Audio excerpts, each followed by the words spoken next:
大家好啦，咁我就係 OO2OO2999995條9嘅icon 都係攞住個雞髀嗰位啦，咁就好高興咁同大家介紹一部全新嘅 Meizu MX32GB 嘅 Quad-Core 手機。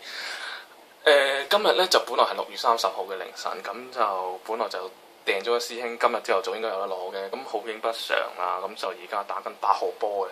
咁我而家驟眼天色見到雨勢有時頗大咁樣嘅，咁唔知聽日好唔好彩，各位師兄可唔可以得償所願呢？咁就拭目以待啦。咁我事不宜遲，而家呢就測試下個開機速度先。咁請等等啊。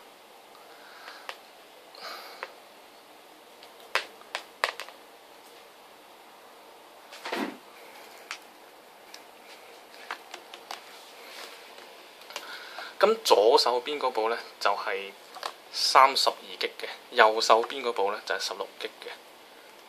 咁一馬當先啦，咁32GB就快啲嘅。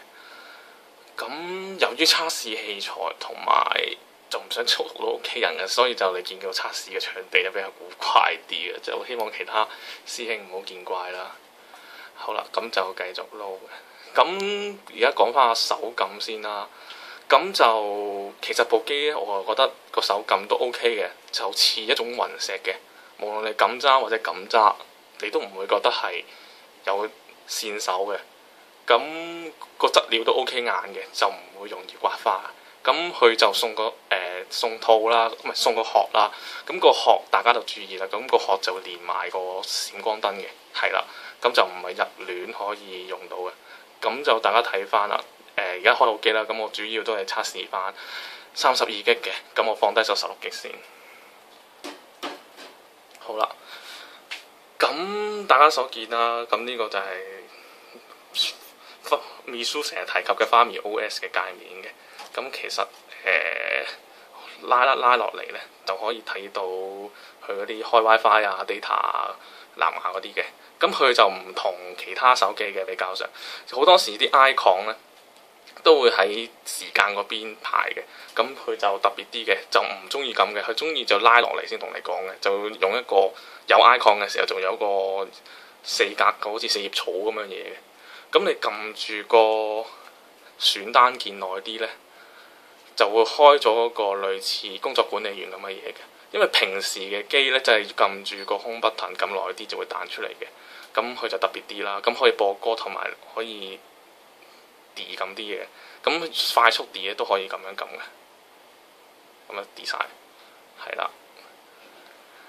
好啦，咁就個界面其實就都流暢、簡單、簡潔啦。咁就似少少似 iPhone 混合 Android 咁樣嘅，就因為我都見過一啲朋友就用。即係就試用呢部機，佢都本身用 iPhone 冇用 Android，咁佢哋都好快上手嘅。咁呢個都係一個 FamiOS 嘅好處啦。咁開始咁我介紹下音樂先啦。咁有啲師兄都問到音樂係點嘅，咁撳音樂啦。咁我首先就預載咗幾個 album 嘅，咁裡面有分歌曲、歌手睇 album 啦、專輯。咁我揀翻係 Mika 嗰首啦，撳落去。咁揀 Green Key， 咁佢就開始播緊嘅其實，咁你想詳細睇呢，撳落去，就去到呢個畫面。咁我可以較大聲啲。咁我費事較最大，因為都有人係啦，屋企人我驚嘈親。咁其實佢仲有其他功能嘅，咁佢就係你撳下呢一點呢，就有 EQ 啦、恆溫器，佢預設咗就都有幾隻嘅。自定義啊，咁你自己可以中意點教都得。編輯樂隊，咁佢有個咩緊 WiFi 時聯網，咁咩意思呢？咁其實因為 MP3 有時好多 tab， 大家都冇注意啦，即係理會嘅。咁呢個功能佢就有個內置嘅功能呢，就會識得去連去 server 去自動下載一啲 tab 嘅，咁佢會自動更新嘅。咁所以呢個功能就問你係咪 WiFi 時先去更新呢個 tab， 咁可以手動編輯啦。當然可以，係啦。咁我就唔撳太多啦。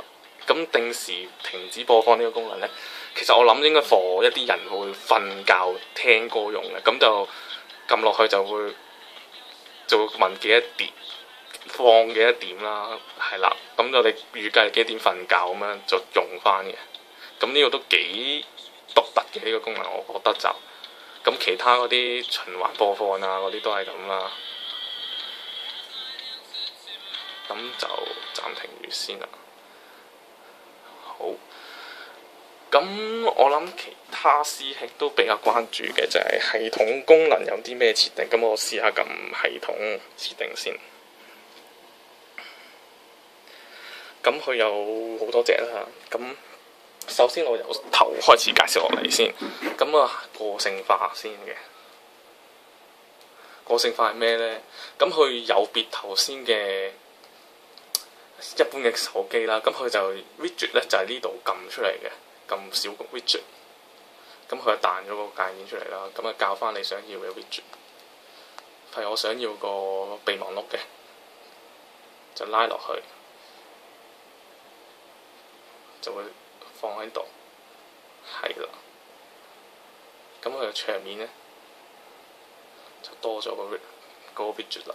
咁佢就唔同其他電話嘅，好多電話都撳選單電有得新增嘅，但係佢呢就冇得咁做。以前2.363都有，唔係2.36食咬住薑餅嘅16GB呢，佢都有呢個功能嘅，但係唔知點解4.03就取消咗。唔知係咪因為佢怕啲 user 按錯啦？咁好啦，咁撳下其他。咁主題管理呢，其實都係其中一個 Fami OS 嘅獨有嘅功能嘅，就係選擇個 skin 啦。咁本身都預設主題啫，咁我都自己下載咗個叫下風啦，咁可以換一換嘅。咁啊設定啦，佢就會換翻原裝嗰個，咁佢就可以上網下載嘅。咁係啦，咁有幾款啊，一啲收錢，一啲唔收錢嘅。咁佢就要一個 Fami OS 嘅 account，咁我就遲啲再向大家解釋翻嗰個功用嘅。咁其實就呢個 account 呢個 Fami OS 嘅 account，其實簡單嚟講係一個 Meizu 嘅 market，咁佢就有翻佢獨有嘅嘢啦。咁好。遲啲我再同大家介紹翻嘅。咁動態部桌布呢，就係識得喐嗰啲嘅，但係我都唔係太知佢要用啲咩格式。咁暫時佢得地圖內置嗰個，我都冇乜點理佢嘅。咁系統桌布嗰啲都係內置嗰啲啦，都冇乜特別嘅啦。咁圖庫壁紙都係揀翻你影嗰啲啦。好，咁藍牙其實都一般嘅功能，冇乜特別。咁網絡啦，都係一樣。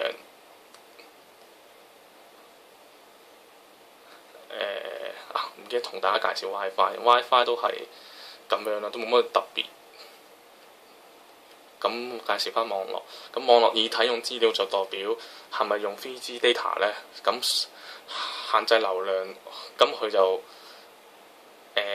咁就同一般嘅4.0G一樣嘅，咁佢就可以限住你用幾多 G 咁上下啦。咁我都未用到，因為我未有數據 plan 嘅呢個 SIM 卡，所以我都唔係好清楚佢功能。咁漫遊服務啊，呢啲都係基本有嘅，都係網絡定位咁。咁其實有個特別啲嘅功能叫電話優先嘅。咁好多時呢，就有好多。有啲朋友就會用 2.5G 啊、2.75G 咁樣。咁我聽過啲朋友講過話，就你上緊網嘅時候或者 WhatsApp 啊諸如此類，咁就唔可以有電話入，即係電話打唔通嘅。咁諗呢個功能係針對呢個件事嚟，針對呢件事嘅。好，咁我出翻去先。咁就撳下顯示啦。咁顯示其實都冇乜特別嘅啫，都係聯絡待機啊、字形大小啊、自動亮度嗱。咁就自動亮度呢，其實佢就有啲特別嘅，就唔係全自動亮度，佢就係半自動嘅，即係 even 你拍咗或者唔拍呢，佢唔係 exactly 冇得校亮度，係根據你嘅亮度呢，同埋出邊嘅環境呢，正負10嘅。咁我覺得呢個就比較智能啲啦。咁有啲人就中意光啲，有啲人中意暗啲。咁我係啦。唔同人有唔同嘅需求啦。咁按鍵燈亮度其實就下邊呢兩盞嘢嘅，咁係可以校到光啲啦。一般嚟講，其實最暗都 OK 嘅，但係冇得熄嘅呢度咋。咁就睇下音效啦。音效其實都係一般要有嘅設定啦，呢啲都係啦，都係撥號按鍵，即係嘟嘟嘟嘟嘟嘟嗰啲啦。咁虛擬鍵咁都係一樣嘅啫。咁特別唔同就有得較快門聲嘅直插，咁就比較少，即係保障個人私隱啦。可能就比較少機可以開關嘅，同埋同軸輸出啦。咁我都未試過用嘅。咁係啦。咁大家有機會可以再試一試嘅。好，咁就帳號啦。咁我唔方便撳入去，因為都有我個人嘅資料嘅。咁裡面就包含住Google account 啊，同埋 FamiOS 嘅資料，同埋有幾個都唔係太記得啦，因為都冇撳入去。咁安全性啦，咁安全性佢就唔係做得咁好嘅，因為密碼鎖定佢都係得一種，冇圖形啊咁樣嘅，可能係啦，可能用其他，咁可能要 flash 其他 ROM 先做到，係啊。咁儲存空間啦，咁上邊嗰個就插 USB 係咪即刻變咗做開咗一個檔案資料夾咁樣可以任意用戶仔檔案呢？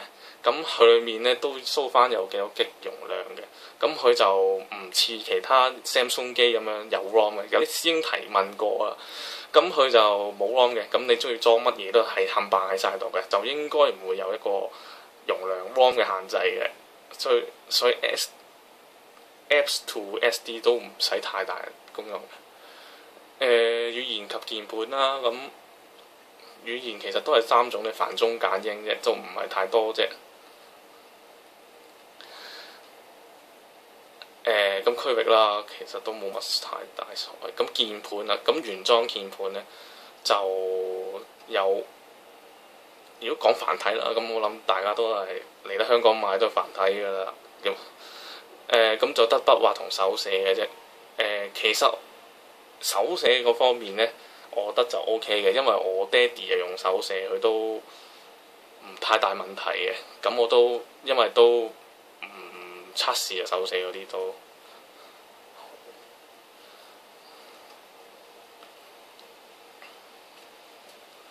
咁就時間及日期啦，咁都係一般咁嘅樣式，冇乜特別。協助工具啦，觸控反饋咁就撳下左一下角右下角就會震一震咁樣。咁呼吸燈係咩意思啊？呢個功能就比較特別，佢就係代表你 off 咗 screen 嗰陣時候咧，我一陣待機嘅時候，佢就會右下角兩個咧就會光暗咁樣着住嘅，咁就係話俾你聽部機着咯，有得開同熄。其實我就覺得我唔知啦，暫時因為呢部電話我都係冇乜點樣用過短信啊咁樣。如果佢個功能，如果譬如個光暗有啲特定嘅 pattern，譬如有短信嚟咧，就可能放紅光啊，或者唔止啲閃嘅頻率唔同啊，咁樣就個實用性會更大咯，我相信。咁 CPU 節能啦，咁優先係1.4嘅，性能均衡我冇記錯，因為16G 咧都係1G嘅，我估都係1G，因為我都未睇嘅。咁散電優先應該600 MHz 嘅。咁一般嚟講，就算均衡都好夠用㗎啦。even 係均衡。好，咁開發人員選項啦，偵錯功能呢啲都係普通機應該我都有㗎啦。咁關於手機啦，咁都係一般咁樣，都冇乜太大嘅特別。咁好啦，我相信大家都比較注重嘅就係播片嘅都係。咁播片我都揾翻16G嚟比較啦。咁我諗大多數人都會用 MX Player， 咁免費得嚟都功能比較齊全嘅。咁啊等等啊，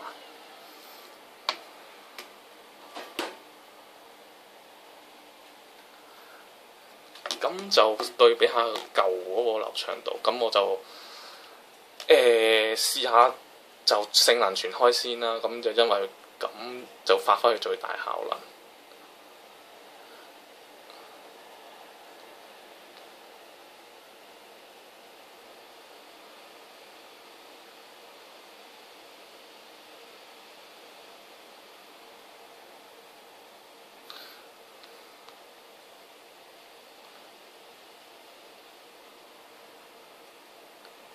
咁第一個呢，就係冇，第一個呢，就應該係呢個 RMVB 嚟嘅，冇記錯。咁我右手邊嗰個唔記得較暗嘅，所以顯得光少少，並唔係舊嗰啲比較光。咁都流暢嘅，係 RMVB 都有硬解嘅。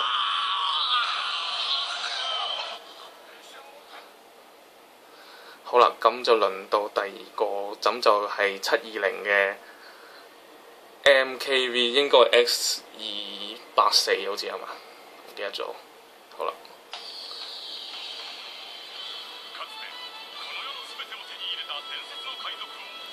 even 係兩擊，唔係 even 係雙核都係順暢嘅，四核就更加冇問題啦。咁第三個測試咧就係 AVI 嘅格式嘅，咁佢個曲笛就係用 XDVI 嘅，唔係 XVID 啊，真係難記呢個，成日調轉咁樣就當係神調轉咁樣，係咯。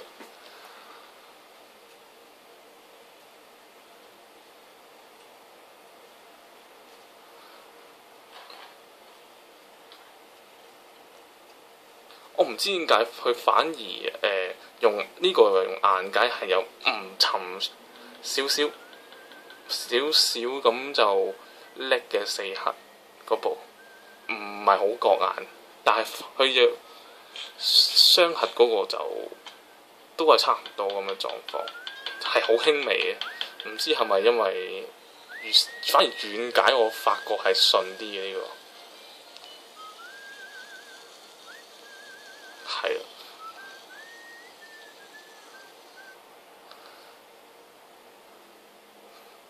咁蠟筆小新嘅 MKV 啦，都係。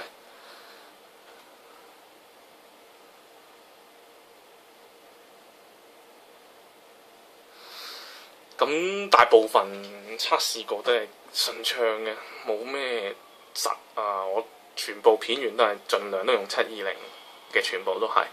除咗嗰個 RMVB 會用480，因為 RMVB 始終比較少720嘅，同埋 RMVB 始終都係多數用於動漫上比較多。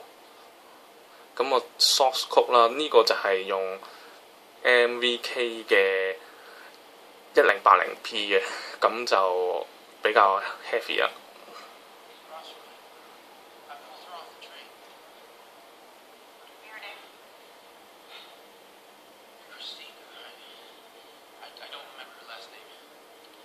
咁兩者都係都係順暢嘅。最嬲尾落人戰士啦，呢個都係 X64，係264。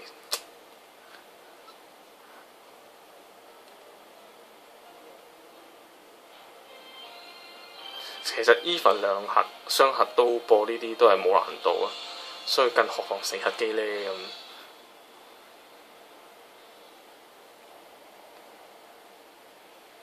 咁就暫時係測試到呢度啦。咁好多師兄就比較關注打電話功能啦。咁我等一等，我試下用另一部手機打落去部四核度。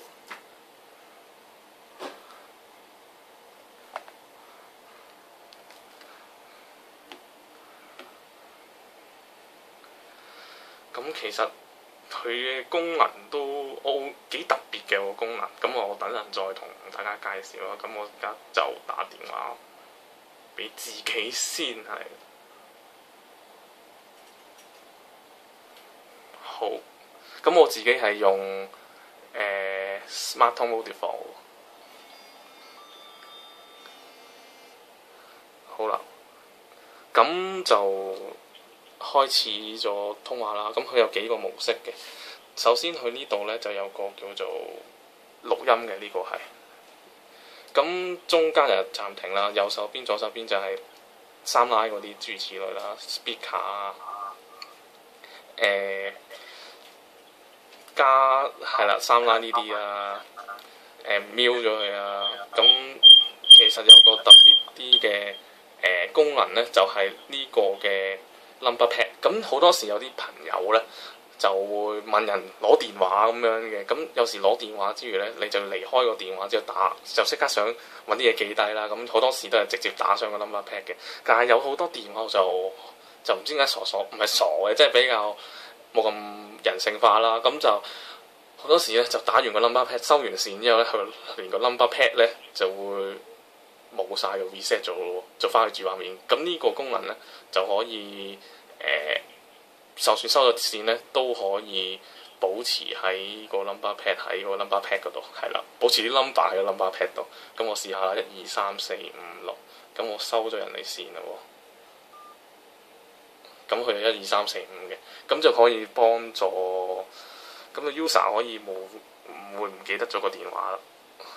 好，咁我就係啦，咁就再測試個嗰個上網嘅速度啦。咁就其實係有分別嘅。咁啊，等啊，我再攞翻個雙核機上嚟。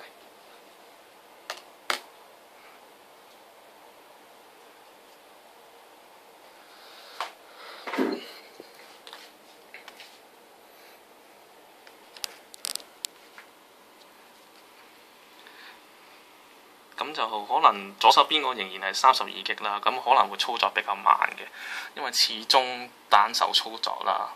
咁我而家同時開咗個 browser 先，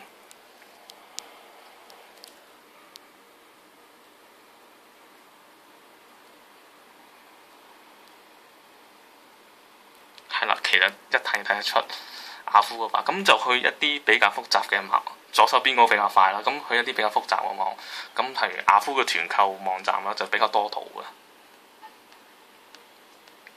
咁我已經係 clean 晒啲 cookies 啊、tem 檔啊嗰啲都 clean 晒嘅啦。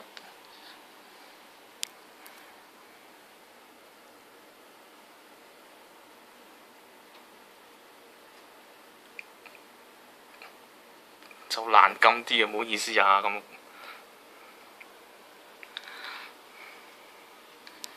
咁我放大。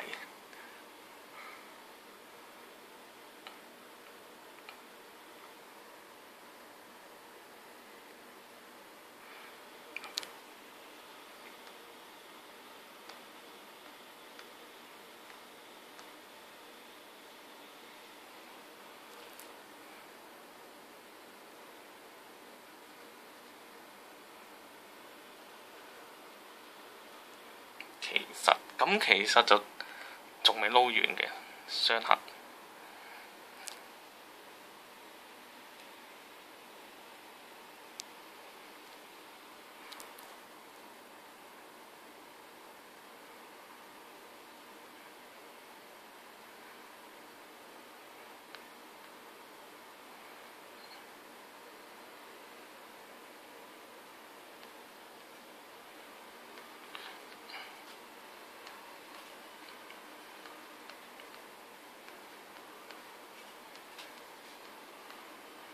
係啦。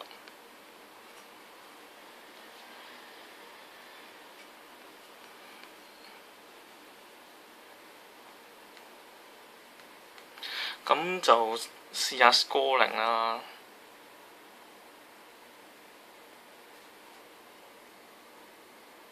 其實我自己睇呢，就係4核比較流暢嘅 scoring 嘅，無論係 scoring 同埋載入速度。咁我試下撳入去啦，就可能有時而家有少少偏差。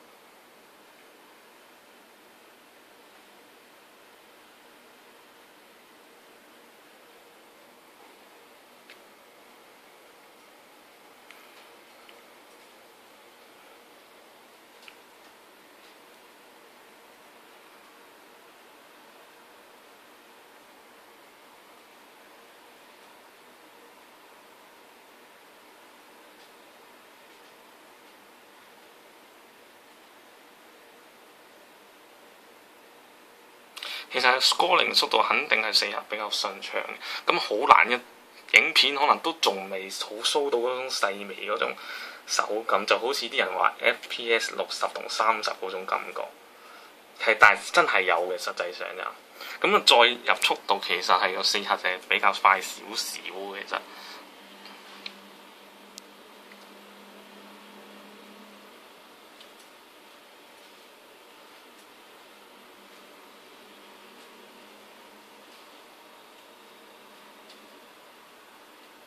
就抵玩嘅。